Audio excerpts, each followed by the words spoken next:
Monday through Friday, 3 to 4 p.m. Eastern Standard Time. We take call-ins here. 617-396-4958 is the number. 617-396-4958. And along with our usual subscribing platforms, I'd like to welcome TECN, the Exceptional Conservative Network, Ken McClanton out in Washington. Thank you very much, Ken.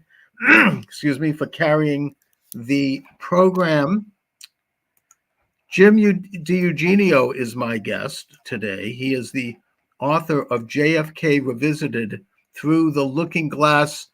Jim has written a number of books about the JFK assassination and other assassinations, and really some cutting edge stuff. He's got Oliver Stone writing the foreword to his most recent book. Jim, thanks for joining me today. It's a pleasure to be here, Charles. You know, Jim, I mean, I've had a lifelong fascination with the Kennedy assassination. I'm old enough to remember it and remember everything that unfolded on that day.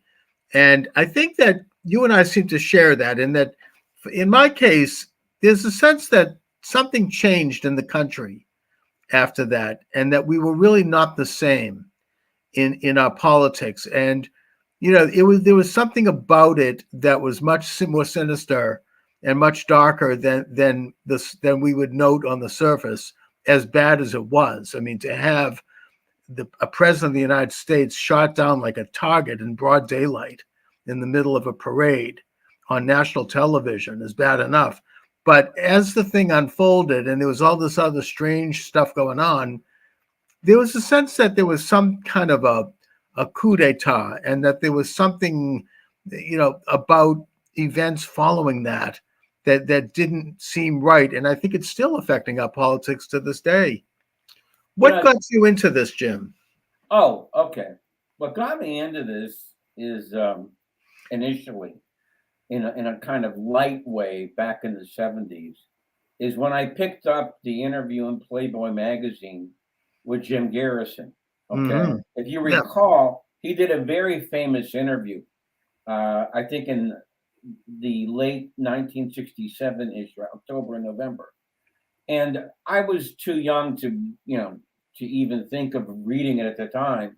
But then later on, I did read it. And a big light went on in top of my head. And I said, wow, this guy's really thinking outside the box. And he's making a heck of a lot more sense than the Warren Report did. All right. And so then later on, years later, when I was in film school out in California, I decided that maybe I should write a screenplay about this. But then as I started writing it, I read in Variety magazine that Oliver Stone had picked up Garrison's book. So then I decided to write a book from my research. And as you mentioned, I've written 4 books on this case. And what you said, I really think, Charles, is really the point. And me and you are not alone in this. 61% of the public thinks that something went grievously wrong with the United States after Kennedy was killed. And the description was the optimism that had more or less guided the country since the end of World War II simply evaporated. Okay.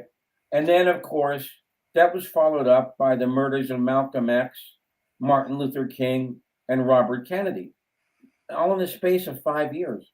Remarkable. Yes. 4 major assassinations in 5 years.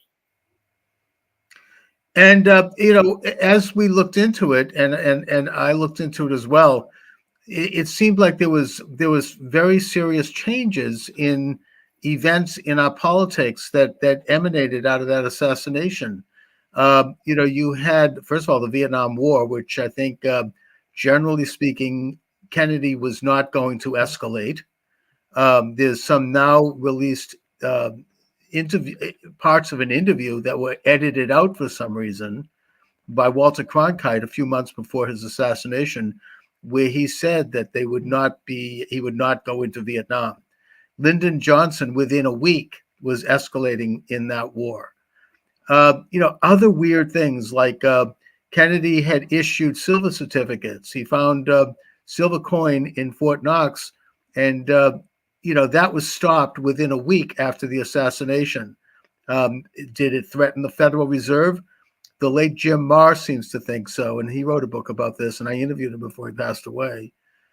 And other weird things that changed and shifted and went into place with after the assassination. I mean, like this whole policy of perpetual war that Kennedy was against and that he pulled us out of. I think he was trying to negotiate a peace agreement with Cuba that stopped. And that since then, we're back to this old kind of internationalist stand where the country is perpetually in wars and perpetually expanding domestically with the big size government and more authoritarianism. And Kennedy, I think, was against all that.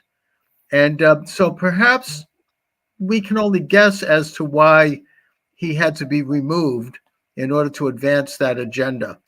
Now, recently, President Trump actually tried to release and did release quite a bit of information about the assassination, which is still classified for some weird reason, because after all the people involved are now dead and it's not a national security issue. And he couldn't even release it all.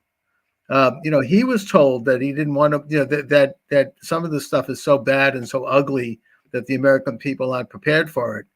And I think that even recently Biden tried to release more information, but it's still not all released. And yet what has been released seems to indicate that there was involvement by perhaps rogue elements, perhaps not, of the CIA in coordination with other deep state agencies, as Trump called it. What is the latest on that? Okay, let me address something you said earlier. Yeah. Because I think it's so true. I mean, I think it's so true that it really is disturbing. We have come in this country to this philosophy, and it's become like ingrained in the national psyche that you have to have perpetual war for perpetual peace. Yeah. To me, that's an oxymoron. Okay, how can such a thing survive? A country that's always at war, okay, is not going to be able to fulfill what its true destiny is. And so you're exactly right. I am old enough to remember, and you probably are also, the Vietnam War was the most polarizing, divisive conflict in the United States since the war between the states. Okay. Yeah. Mm-hmm. And you literally had, and I'm not exaggerating, this is hard to believe, but I'm not exaggerating. You would have 700,000 people going into Washington to demonstrate against the war. Okay. It got so bad that Johnson couldn't leave the White House, okay, in the last few months of his presidency, and it literally collapsed his presidency. It did. All right. If you remember, and I'm sure you do, the Tet Offensive took place in January of 1968, and that just about tore apart, because he had been saying there's light at the end of the tunnel, there's light at the, well, then the Tet Offensive happens, there's no light at the end of the tunnel. Okay. And so he decided that he wasn't going to run again. So it essentially capsized his presidency. All right. And so with that, with the expansion of the Vietnam War, it became, as I'm sure you're familiar with the term, it became the living room war. Okay. Because every night you would see, like a GI going up to a tent and lighting it on fire. Okay. Tearing apart this village, in order to try and save it from the Viet Cong. Okay, and this went on for years and years, and it really began a terrible distrust of the government. Okay, and it went from the belief in the government when Kennedy took office was 70%. By the mid 1990s, it was down to 19%. Okay, all right. Now this other issue you're talking about. Let me give you a little bit of background on this, and your listeners a little background on this. Mm-hmm. When Oliver Stone's movie came out, JFK, Yeah. Hmm. It created such a sensation that there were hearings in Congress to put together an extraordinary body of citizens to declassify all the documents on the JFK case, because Yeah. there were literally millions still classified at that time. So this body, called the Assassinations Record Review Board, went to work for approximately 4 years, and they did a decent job, but they couldn't finish the job. But in the act that enabled them to do this, that gave them this power, it's called the JFK Records Collection Act. It said by 2017, everything must be released. And the only person who can stop it is the president. All right. So back in 2017, the National Archives said, I think this was about 2 or 3 months before the termination date, we are going to declassify all of this stuff. Okay. If you have any objections, make them now. So what happens is Trump's getting ready to let this stuff go. In fact, he let out a tweet a week or two before how he was looking forward to letting this stuff go. All right. And so what happens is that on the day that it was supposed to be let go, what happens? The FBI and the CIA go into his office and they give him what I call the pants on fire speech. What do I mean by that? If you declassify these documents, this agent we have in Morocco or this operation that we have in Greece, you're going to endanger them. There's going to be blood on your hands, and we're going to tell everybody about it. Okay. So that stopped Trump dead in his tracks. Right. He declassified some of it, but he did not declassify all of it. Now, let me explain this because it's equally true of Biden and Trump.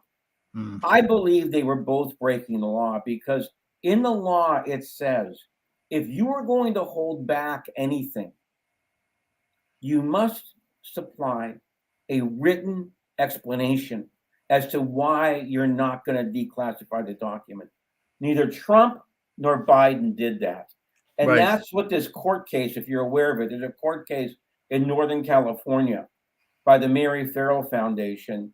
And that is being proceeded right now to try and force Biden to go ahead and let go the very last of the documents. I think there's 4,000 left. Right. Okay. Mm-hmm. All right. So here's my question, Charles. If the Warren report was right, and Oswald did this by himself, and Ruby shot Oswald by himself, and they didn't know each other, why are we waiting for 60 years to get the last of these documents out there in the open for us to read? Yeah, well, that is the big question, and I think I saw an interview with Roger Stone, who knew Trump pretty well, and who called Trump after he released not all but most of the documents, and asked him point blank, "Why can't you just release the whole thing?"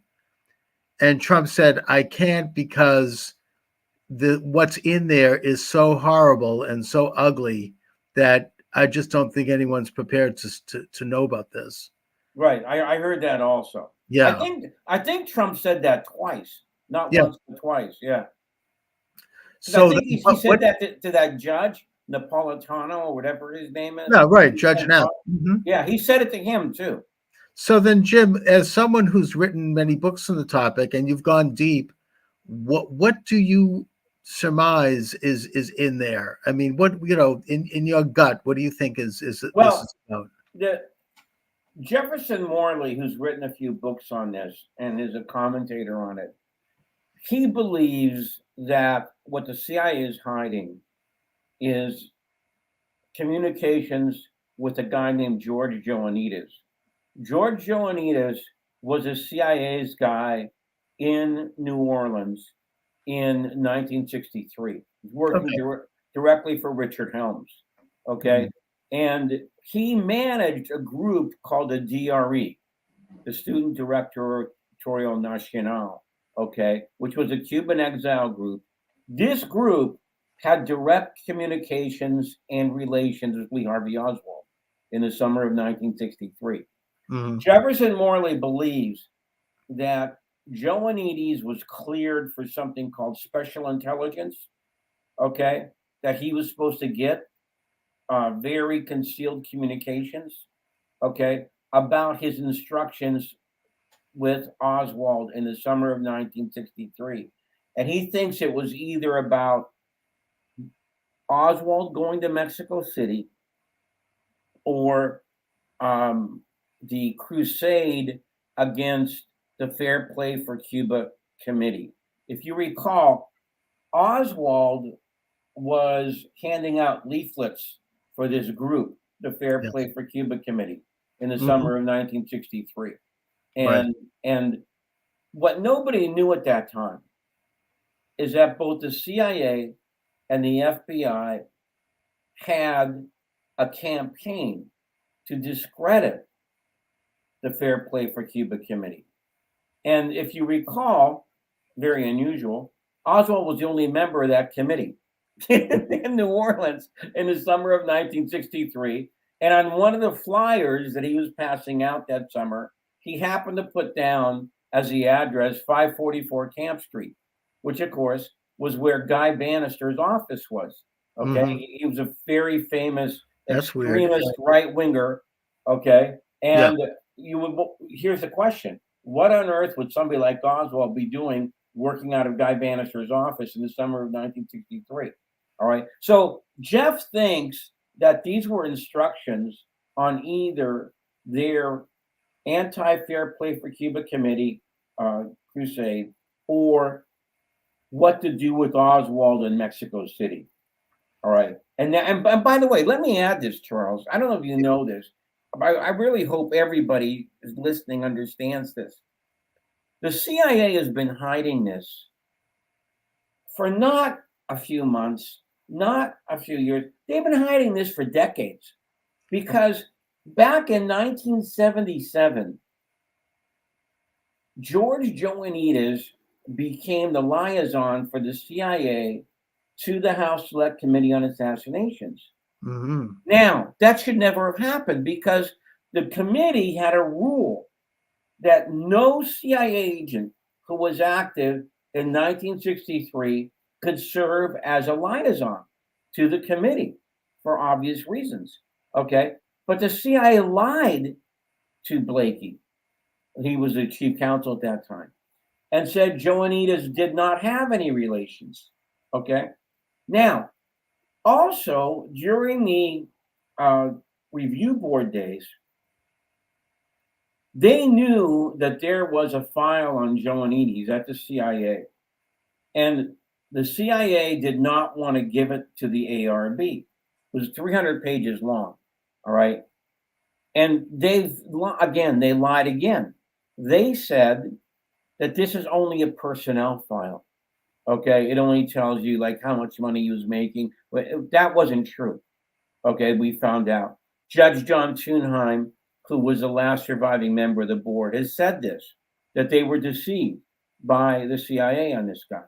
And so then now we're at this spot now where Jefferson Morley actually sued the CIA in a case that went on for 8 years.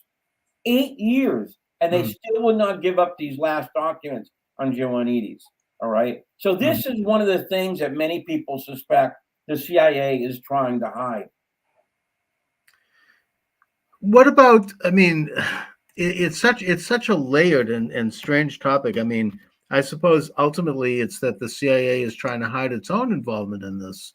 I would gather. I mean, right? I mean, or rogue members of it. I mean, why would they care about this guy? I mean, otherwise. Well, I'm sure you saw the Tucker Carlson show a few months ago, where that's precisely what he said. Right. Okay, that he had a source inside that said that this is what the CIA is trying to conceal. And let's not, look. Let me give you just one example. And this, we would have never known what I'm going to tell you unless the work of the review board declassified these documents. Back in 1977, there was a woman named Betsy Wolfe working for the House Select Committee on Assassinations. Her job was to study the Oswald file, okay, Right. at the CIA. So what she did was this. she asked for every charter from every division of the CIA. I think there's 9 of them. Okay. And she studied each charter. She then drew up on a wall what Oswald's files should have done according to this charter. So then she asked for Oswald's file. And guess what, Charles? It didn't do that. It wasn't even close. Okay, so she was very curious about this. All right, so she starts calling in people from the CIA and she starts interviewing them. Okay, what happened here? Why is this so divergent from what it should have been? And she finally, I believe it was November of 1978, she interviewed a guy named Robert Gambino, who was a chief of the Office of Security, which is where Oswald's file went, which it should not have done. Since he was a defector to the Soviet Union, it should have gone to the Soviet Russia division. But instead, it went to this Office of Security. And she asks, and she tells him all this stuff. Look at this. Isn't this weird? How did this happen? And Gambino said, look, it doesn't matter how many documents come in. It doesn't matter if they're pre-stamped.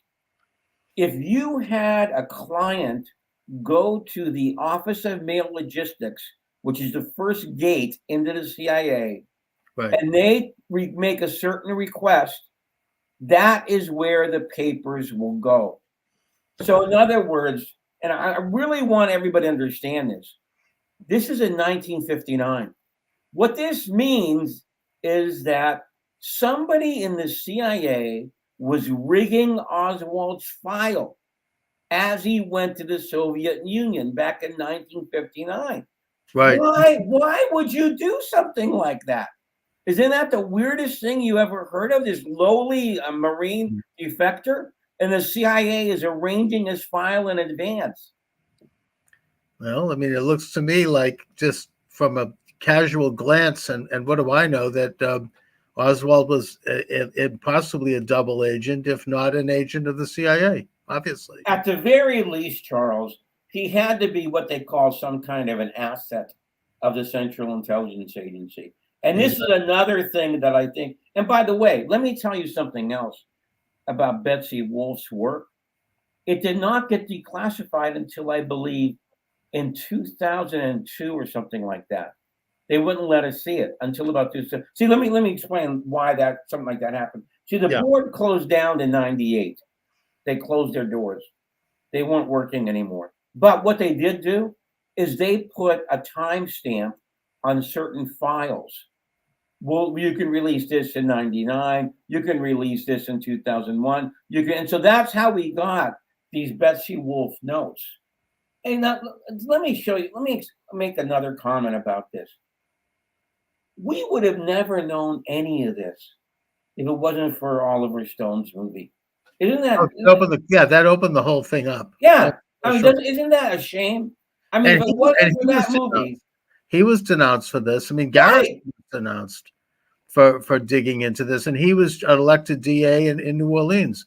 Right. So, and also there's a long list, and then this is something that Dr. Jerome Corsi, who used to be a regular guest of mine, he wrote a pretty good book about the assassination, where he goes into a pretty long list of people who died under mysterious circumstances after the assassination, starting with Oswald and then Jack Ruby, and then a bunch of other people who seem to have some kind of connection. Dorothy Kilgallen, the reporter, and a list of others, all the way up to recently.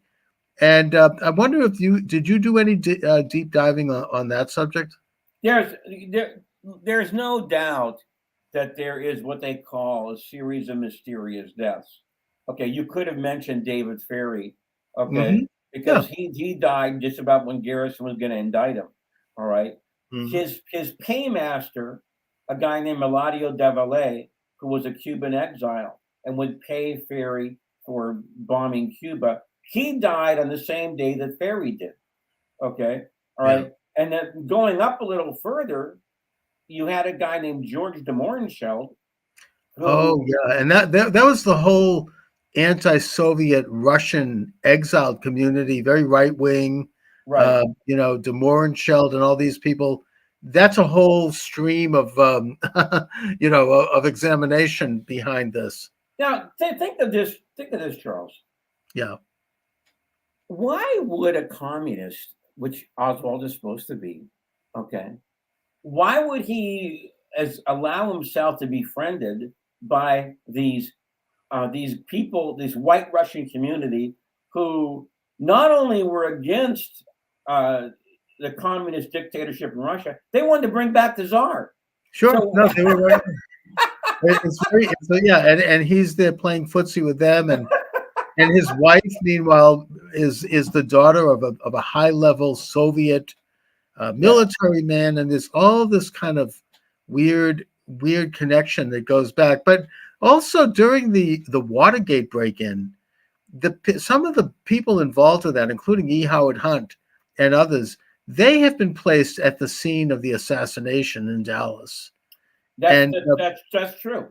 and I think that there's a connection with I mean, what Trump, I think, called the deep state, call it whatever you want, but we now know that Deep Throat, which gave all the information to Woodward and his partner Bernstein, and Woodward was a former naval intelligence officer who left under circumstances that have never been revealed publicly.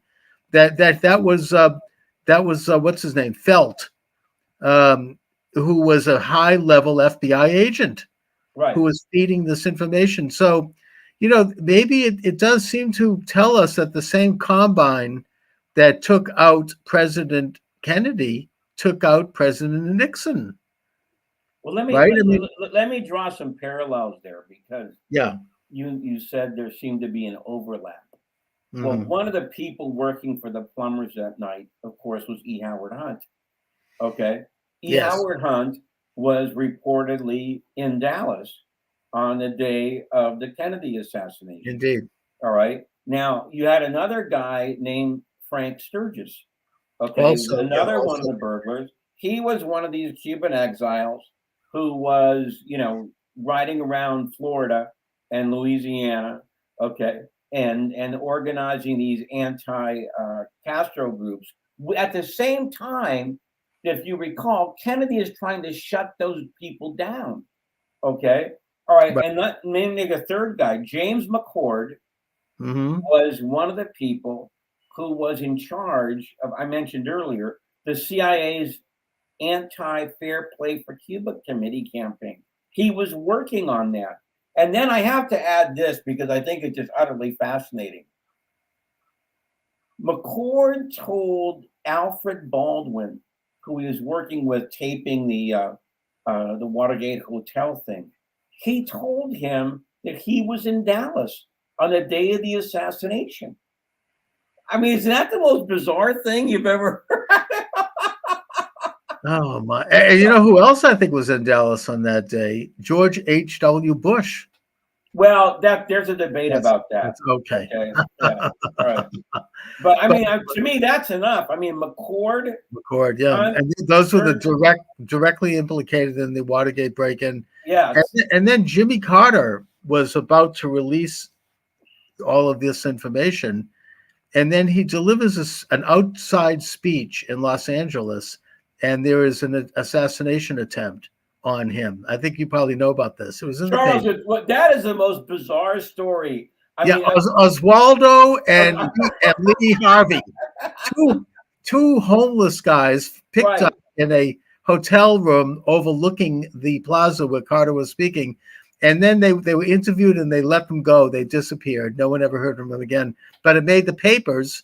And that, of course, scared the hell out of Jimmy Carter when Well, he that saw would his scare the name. hell out of anybody. I mean, I mean, right, I mean, of course. And so Carter basically wasn't the same after that. yeah, That was like, I mean, he kind of realized, hey, we think we're president here, but who's really in charge? yeah, yeah. So, Once those bullets went over Johnson's head, okay, I think the rest of the people got the message, that you're only a temporary placeholder. yeah. Okay, yeah. But that Jimmy Carter story is so Oh, wild. I mean, it's really out of this world when you take a look at it. oh, I mean, I cover this in my own books, Assassinations in America. but and attempted assassinations. But this is what I just lost my train of thought. But you have this string of events that bring us up till today, and you've got people who are kind of playing ball with this, like for example, Gerald Ford, who was on the Warren Commission, and and he was the FBI liaison to the commission, and at the end, when they published their findings, he said the American people are ready to move on. Right? No, we weren't ready to move on. We were ready to get to the truth. But it was such a weird thing to say, and it just it does emphasize this distrust that the American people have for government and for the media, the Mockingbird media, and others who basically played ball with this what I would call a conspiracy. In fact, the very word conspiracy would be demonized as a result of the Warren Commission. Yes. When you had Lane and other people start to come out with books about this, and they were denounced as conspiracy theorists, as if right. Let me say something about Gerald Ford. Okay. As everyone knows, he was on the Warren Commission. He was an FBI informant while he was on the Warren Commission. Right. Okay. And then he becomes president after Nixon was forced to resign. Okay. Yes. Now, around this time, there was a lot of furor about the CIA's possible role in Watergate. Okay. And also some new information that came out about Oswald, about a note that he allegedly left at the FBI office in Dallas a few weeks before the assassination. Mm-hmm. Yeah. So this provoked a lot of desire to investigate the FBI and the CIA. Ford put together a commission called the Rockefeller Commission. His vice president at that time was Nelson Rockefeller. Yes. And he appointed some rather conservative people like Lyman Lemnitzer, who was the chairman of the Joint Chiefs of Staff, and Ronald Reagan, another one, and some others. And there was a luncheon at the White House for the New York Times. And one of the people there asked for this direct question. He said, why did you want to appoint all of these conservative people? I mean, don't you understand that, it might give the wrong impression? And Ford said, I understand that. And he said, well, why did you do it? Because there's some things we don't want to give up. And he said, like what? And Ford blurted out, like assassinations. He actually said that. Wow. Okay. And then he immediately said, but that's off the record. But any reporter knows that if you want to go off the record, you have to say it before, you're about to reveal something. So Daniel Shore of CBS got this information and he put it out. Okay. That Ford was, and now of course, anybody with any kind of brain would say, wait a minute. Is Gerald Ford saying that there's something about the Kennedy assassination that he has to, because that was the one he was directly involved with, the investigation of the Kennedy assassination. Okay. So this is the kind of thing that this country has lived with ever since the JFK assassination. It's refusal to come to terms to any kind of understanding of what really happened. And by the way, that came, I think Ford said that after there were 2 attempts on his life. Yeah, right. So, and then he appoints Nelson Rockefeller as vice president. I mean, that's, but anyway, look, I mean, it's a troubling issue in that it really goes to who's running who's running the show. As the British Prime Minister Benjamin Disraeli is credited to have said in his semi-fictional novel Lord Coningsby, who is pulling the strings behind the curtain? Yes. Right. Yes. I mean, this isn't a new story. I had on this program Michael Glennon. He is the author of Double Government, National Security and Double Government. and he's a liberal insider. I mean, he was a Senate counsel. He's a professor at the Fletcher School of Law and Diplomacy here at Tufts. And he says that in 1948, when Truman signed a law creating all of these secret agencies, these secret societies, if you will, legalized secret societies, it created a double government. He calls them the Trumanites versus the Madisonians, who are the people that are up front, the president, the Supreme Court, the Congress. And he said that the Trumanites are the people who actually have infiltrated all the branches of government. And they have private sector interest. They have money off the budget. We're talking huge sums of money. And they're integrated with fellow intelligence agencies all around the world, including the Mossad and the Tavistock Institute in London and all the rest. And that's who's that's who runs the show now. That's exactly, you see, once you had the National Security Act, all right, and once you had the creation of the CIA, you had what many authors, including myself, call something called the shadow government, the invisible government. The chic term today is a deep state. Okay. Right. You had this kind of government that works behind the scenes that the public doesn't see most of the time, and the amount of power that this group has become more and more extreme as time has gone on. And they're like more or less like almost a government unto themselves.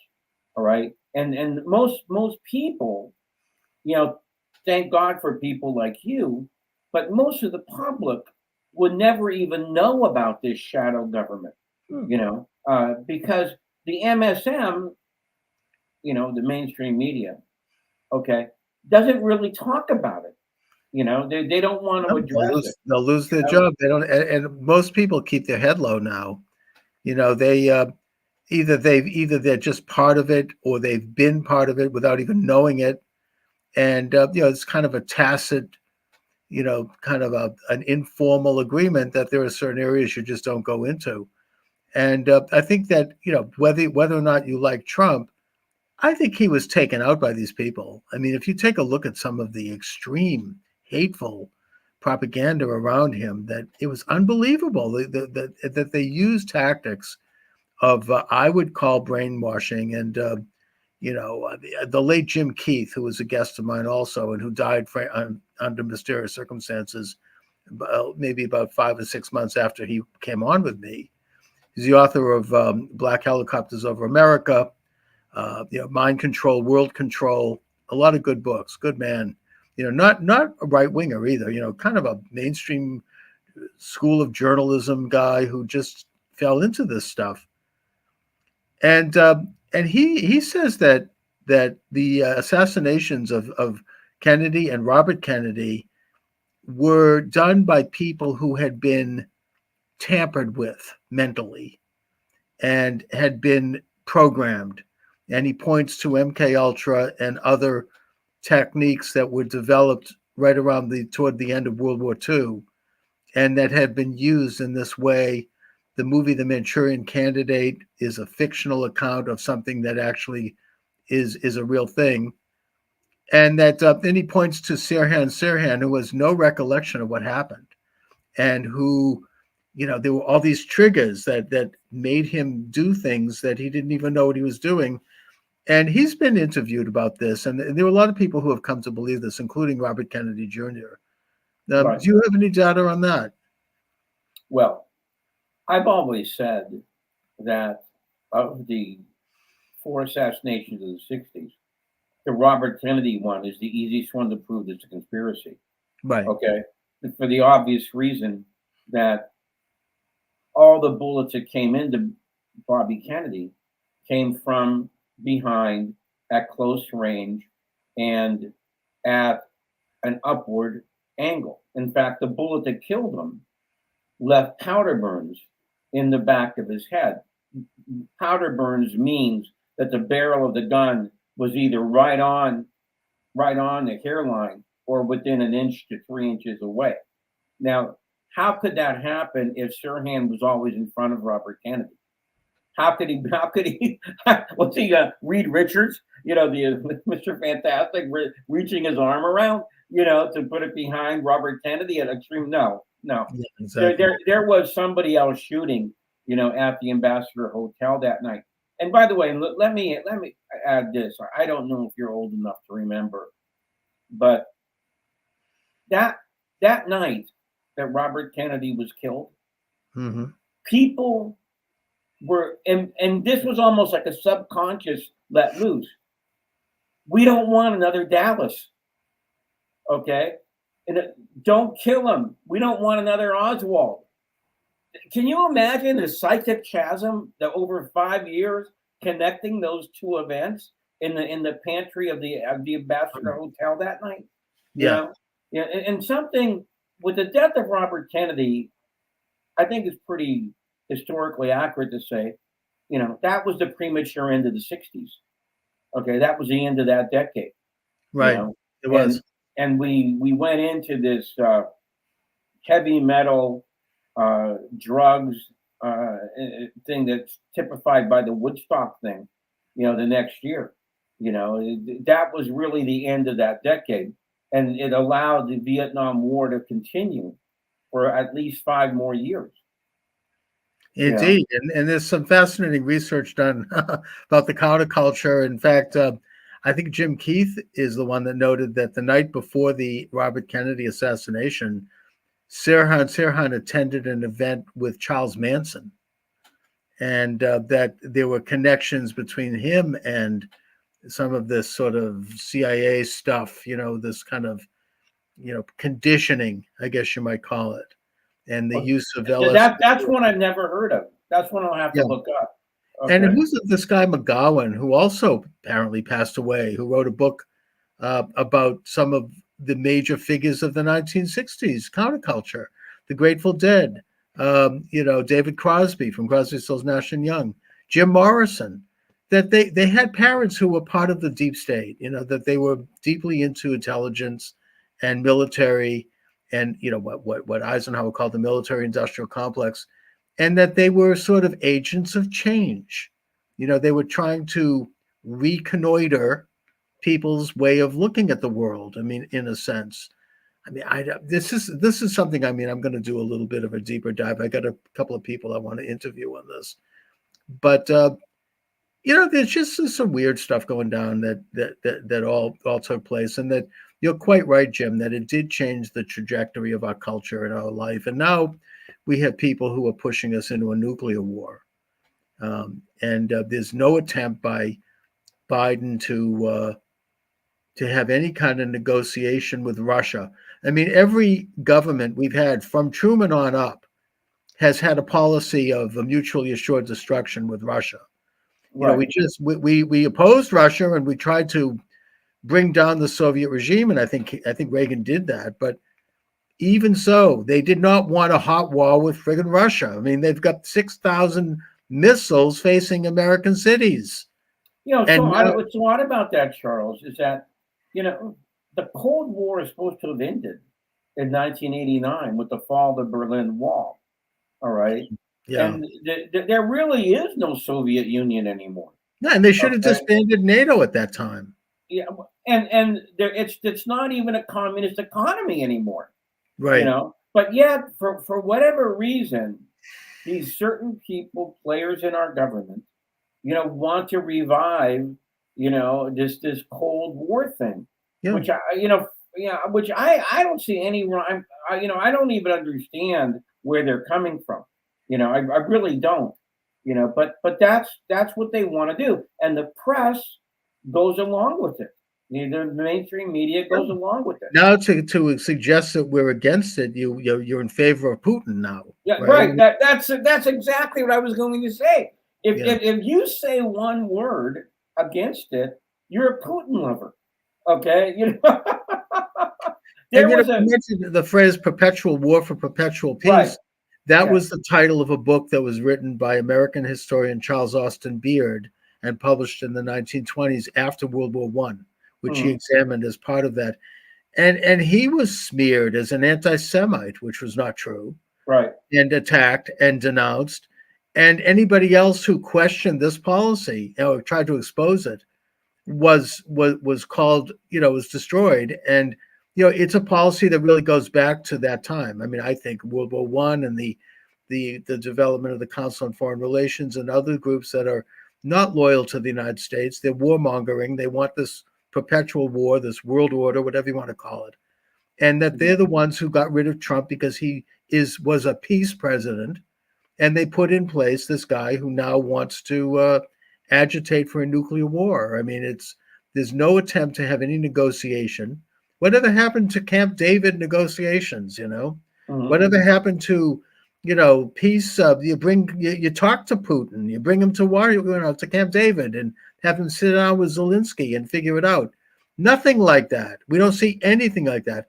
All we see is saber rattling, and this is with a country that has 6,000 nuclear warheads. I mean, it's insane, and it's going to lead to a friggin' nuclear war. You remember Kennedy's great speech at American University, okay, which he made in June of 1963, okay, about we all breathe the same air and we are all mortal, okay, and he even talked about the beating that Russia had taken during World War II at the hands of the Nazis. Okay, he even tried to bring that in, and he said we can at least try and communicate, and that's what he was doing. Him and Khrushchev and the Pope had this triangular letter writing thing that they were trying to go ahead and negotiate things. And today, what's so bizarre about this is that today, whenever somebody says something like that, they get slapped down. They get smeared. Like you can't even talk about that anymore. And like I said, what makes it so crazy is there is no Soviet Union today. So what is this about? And, Putin. I mean, I don't think it's good that Putin invaded Ukraine, of course, and I admire Ukrainian nationalism, but ultimately, this is a border war between countries that goes back 1,000 years. I mean, it's not something that should be triggering World War III. And let me ask you this, Charles. Why is there a NATO today? That's right. They should have disbanded it the day Gorbachev furled down the hammer and sickle. It was over at that point. And then what happens? Hillary Clinton uses NATO to bomb Libya. What is NATO doing in Africa? Well, that was part of this whole gun running thing. I mean, this is part of the perpetual war. Plus, she's hopscotching around the world and shaking down world leaders and having them drop huge amounts of money into the Clinton Global Initiative. I mean, it's very, very corrupt. And, they disbanded that the day after Trump took office. Now they put it back on.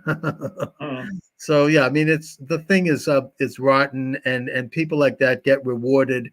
They live in an alternative system where they can get away with practically anything, even short of murder. Some say even beyond that. And they know they're going to get protected because there's part of this. I don't know. I mean, Eisenhower called it the military-industrial complex. He gave that speech. Right. The evening before he left office, he finally decided to blow the whistle. Even George Kennan, who's the guy who was a diplomat in Russia, who wrote what they call the long telegram. He always said, I never meant this thing to be militaristic. Okay. No. And he actually worked for Kennedy. And he said on the night that Kennedy died, he wrote in his diary, I have a great fear of what is going to happen to the United States now. Truer words were never spoken. No, he was the father of the containment theory, which basically said we will support our allies, support our way of life, and contrast it with the Soviets, and eventually they're going to fall apart, which is sort of what happened eventually. Right. But yeah, that's out the window now. So, we are in a sense living in a world that is dealing with the consequences of the Kennedy assassination, which is why it is so important to understand what happened. And we're living also, right? I mean, I was kicked off from YouTube for saying this, but we are under an illegitimate regime right now that was installed. And I think everybody knows that, whether they want to admit it or not. Well, the thing is, and I've always said this, if you can't understand what happened in the past, then you don't understand what's happening in the present. Okay. Because the forces that were unleashed, I believe, in 1963 are essentially, their tentacles are everywhere in the government today. I mean, if you can't even let go of the last documents about the Kennedy assassination 60 years later, I mean, what does that say about our democracy? I mean, it says we don't have a democracy. That's right. I mean, what are they hiding now? All the principles are dead now, right? And there's no national security issue. We want the truth. That's all. Mm-hmm. We can handle the truth. Right. let me tell you, if you saw our film, I wrote the script for Oliver's JFK Revisited and also JFK Destiny Betrayed. And if I can give myself a plug, I have the book JFK Revisited, which Oliver did the introduction for.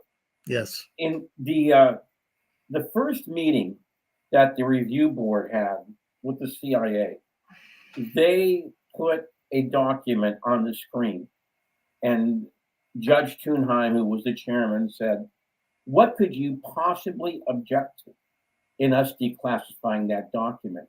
And unless you come up with a good reason, we are going to declassify it."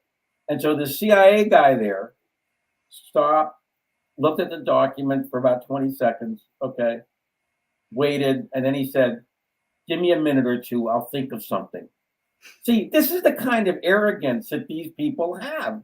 Oh, they do. I mean, even something that, Michael Glennon, not to quote him again, Double Government, he said that he, even Obama had like these deep staters in the White House for a meeting, and people like Richard Helms and who knows who, and they all sat around a table, and Obama said, "What do you think about X, Y, and Z?" And they just sat there and didn't say anything. I mean, they were like silent. They just stared in front of themselves. And it was like, okay, he's the president. He was elected. Right. What the hell is going on here? Uh-huh. It's just this weird kind of, it's this, this culture of secrecy, and right. Very few, I don't know if they take an oath. I mean, something that, I covered in my book, The Biden Coup, that Kennedy gave a speech to this Businessmen's Association in 1962 or 61. And this is not a conspiracy theory. This is on the Kennedy Library website. You can look at this. I republished it in its entirety in my book, where he says that Americans loathe and have to be aware of secret societies and secret oaths, that we want to have things get out in the open, and that he's dedicated to the best of his ability to expose these things. Right. Now, anybody think maybe that might have had something to do with the assassination? Yeah, that's the famous secret society speech. Yes. Okay, that was in New York, I think, in 1962. That's right. Yeah, let me tell you another story. I mentioned the CIA. Yeah. The FBI did the same thing. They called in the FBI. They put the document on the screen. Thunheim says, "We're going to declassify this, whether you like it or not." The FBI guy brought the FBI lawyer with him. And so the FBI liaison is shocked at what Thunheim said. And he turns to the lawyer and he says, "Can they really do that?" And the lawyer says, "Yep, they can." Oh, they just, that, we could take a look at the whole, the way they tried to have a coup against Trump. See, the thing is, these guys think they're above the law. That's what I'm trying to say. But they really think they're above. They operate on we have a two-tiered system. They don't have to stand to the law. I mean, the perfect example is this whole cockamamie attempt to smear Trump by saying that he colluded with Putin to steal the election. That Mm. is allowed. I mean, that went on for 3 years. Oh, you mean Russiagate? Yeah. Yeah, right. And the way they framed and took out Lieutenant General Michael Flynn, who was a troublemaker for them because he was a truth teller. And one guy finally gets caught, this Klein Smith, forging a document to frame Carter Page. He got a little slap on the wrist. He's practicing law again. I mean, there's nothing, 6 months suspension of his law license. So I'm just saying. There's a good article about Russiagate, and I don't know if you're aware of this, in Columbia Journalism Review. Okay. There's a long article about it by a former New York Times reporter who essentially took it apart. I think it's like 20 pages or something. Mhm. And he essentially just took it apart. And he said this was a phony scandal. Yeah. And by the way, I have to say that people on the left and the right, both felt that way pretty much from the start about Russiagate. And I believe, I don't know if you're going to agree with me on this, but Mhm. see, if you recall when Trump got elected, all right, nobody believed he was going to get elected. Right. No, nobody believed it. There's videos on YouTube. Oh, it's hilarious. Yeah, and they go, "Oh, he's not George Clooney. Oh, he's never going to eat." Right, never. And so what happens is everybody is shocked. Okay, by the fact that he did get elected. It's the last thing they expected. It wasn't supposed to happen. Right, right, exactly. All right, and so, but he ran a smart campaign, and Hillary Clinton ran, I think, a dumb campaign. Okay, and Trump went to all these places in the Mideast, like Wisconsin, Minnesota, etc., what they call the Rust Belt, and Hillary Clinton essentially ignored those places, but he went there and he made speeches there and he won a lot of those things. And so what I believe, and this is pure speculation, I'm going to label it as such, I believe that the MSM, was so stunned by this and so surprised that they were going to go ahead and grab onto anything, okay, to make believe that this really didn't happen or it really shouldn't have happened, okay? Right. And so they put together out of paper mache, and I really believe it is paper mache, okay? This whole Russiagate thing that lasted for years on end, And a special prosecutor, and they dragged poor Roger Stone out of his bed in his underwear and pulled him onto the front lawn at 5:00 in the morning. Right. CNN's already there filming the whole thing. And by the way, the guy you just mentioned, Jerome Corsi, they were going to go after him too. Oh yeah, and he talked about that. I have that on my show. I mean, he said that here he is. He's not in great health. He's in his early 80s, and he's like, if they put me in jail, fine. I'm not going to lie. They wanted him to lie and say something about Trump, and he goes, "Look, I'm at peace with my God. I'm not going to besmirch myself and my soul at this stage of my life. I'm ready to go to jail." So they dropped the charges. But they did this to a number of people, and the sad and frightening thing about it is that not only was this accepted as normal by liberals who used to be like incensed by the FBI, and this kind of stuff, and should have been, but they actually applauded. Oh, good, I mean, the same people that are now applauding nuclear war, oh, good, strong leadership, that the Biden whole goes thing with the Russiagate thing, that whole phony Steele dossier, yes, and then you find out that it was funded by this Democratic law firm. I can't remember the name of it. Perkins Coie. Yeah, that's it. Yeah. And Fusion GPS was there sort of doing the dirty work, kind of their opposition research, where they basically put together this thing using Russian assets. Talk about Russia collusion. I mean, it was like, whatever they say is what they, there was an old saying by this former communist, I forget who, but he said, whatever they're saying, the other side's doing, they're doing, that's what's going on. Anyway, so Jim, tell us where people can get your really interesting books and any websites or anything you want my viewers to know. Thank you so much for that opportunity. All right. The book is JFK Revisited, Through the Looking Glass. And this has the screenplays for both films that Oliver directed. JFK Revisited was the short version. JFK Destiny Betrayed is the 4-hour version. Mhm. All right. And this has the screenplays plus if you haven't seen the film, we had the best roster of interview subjects that you're ever going to see, like Henry Lee, Cyril Weck, Jeff Morley, John Newman, etc.